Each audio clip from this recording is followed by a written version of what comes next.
G'day and welcome back to the AFL Fantasy 360 Tips and Tricks channel. Today I'll be looking at the best Ruck rookie options for your AFL Fantasy side in 2020. I've done a video on the best defender and midfielder rookies already, so if you haven't seen those then definitely go check them out. As with these rookies, it will come down to their March Series games and whether they are selected in round 1 when you pick them for your side.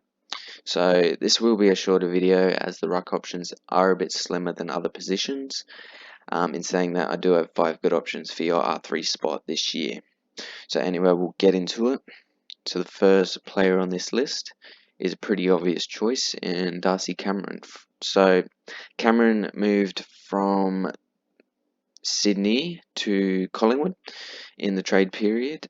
He's been in the AFL system for 4 years now, so he's always been on the bench as a basement price ruck for us, but he's never really cracked the game, or he's never really been that cash cow that we wanted him to be. So could this be the year? I don't know. He's behind Mason Cox and Brodie Grundy in the pecking order at the Magpies for the ruck position. But the word is he could play a forward role for the Pies this year, but that will mean his scoring is pretty limited, as he will be playing as a key forward, similar to that Mason Cox type of role. But playing as a ruck, he averaged 97 in the NEFL in 2019, and even more than that in previous seasons. He had a down year in 2019 compared to what we're used to seeing from him.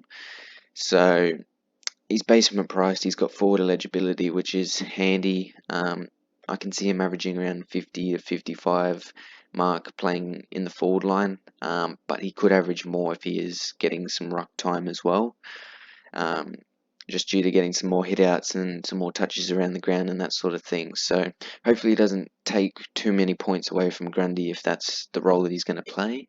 But yeah, if he gets named in round 1 and there's no other options at R3, then definitely just lock him in as a cash cow. Hopefully he can play some games throughout the season. Moving on to the second player on this list is Sam Naismith from the Swans. So he's a bit of a forgotten man. He missed 2018 and 2019 with knee injuries. He established himself as the number 1 Swans ruckman before then, averaging 61 and 62 in 2017 and 2016 in the AFL respectively. He's got an inflated price tag, but he is a proven AFL player, and he has proven he can score that 60 plus mark at the AFL level. So I can see him averaging around the 60 to 65 mark again, and hopefully he will play as the number 1 ruck. I'm not sure how him and Sinclair will split the ruck role, but I think Sinclair is more capable as a forward than Naismith. So if you have the cash, don't hesitate to slot him in at R3 if that's the route you want to go, paying up a little bit more for your R3. But if not, there may be better, cheaper options who are available come round 1, but he's definitely one to keep an eye on through the March series. Next up on the list, we've got Sam Draper. He's a highly rated and very talented Bombers youngster. He's attracted big interest from rival clubs over the trade period last year, and he's proved he can score well in the twos. But he is stuck behind Andrew Phillips and Bell Chambers at the Bombers this year. So he's had an ACL injury, which he's been coming back from. So he's probably going to be more of a downgrade option during the year. But I think he's almost in full training now, if not in full training already. Hopefully we can see him during the March series. If not, then definitely look at him as a downgrade option. He played 3 completed VFL games in 2019, so 3 full VFL games for an average of over 100. Now, I don't have the exact figures for that, so I apologise for that. But I do know one of those scores was a 133 and the other one was over 100. So he won't feature early, I don't think, but definitely watch him throughout the season as a downgrade option for your R3 spot. If he plays, then I reckon he'll average around the 60 to 65 mark, potentially. So, depending on his ruck time as well, as with all these other guys. Moving on to the next player, we've got Lloyd Meek from Freo.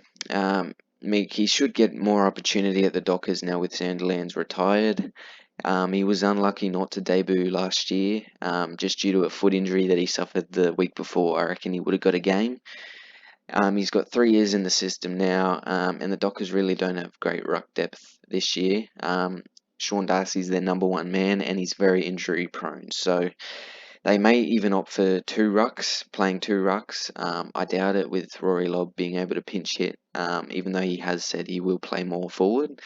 But Lloyd Meek's training pretty well from what I've heard, and he's almost certain to get a game at some point this year. It's just a matter of when, if it's round 1 or if it's later on, and you can look at him as a downgrade option. So if he does play, he could average anywhere between the 60 to 70 mark, again, depending on his ruck time. But yeah, he's a great R3 option if he does get a game in round 1, and he's definitely one that I'm watching very closely.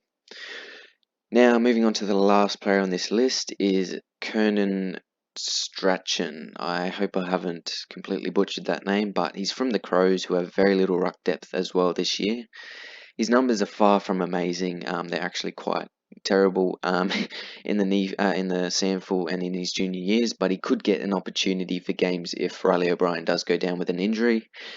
He's also at basement price, and as you can see on screen, he averaged 35 in his draft year, which is really not convincing at all.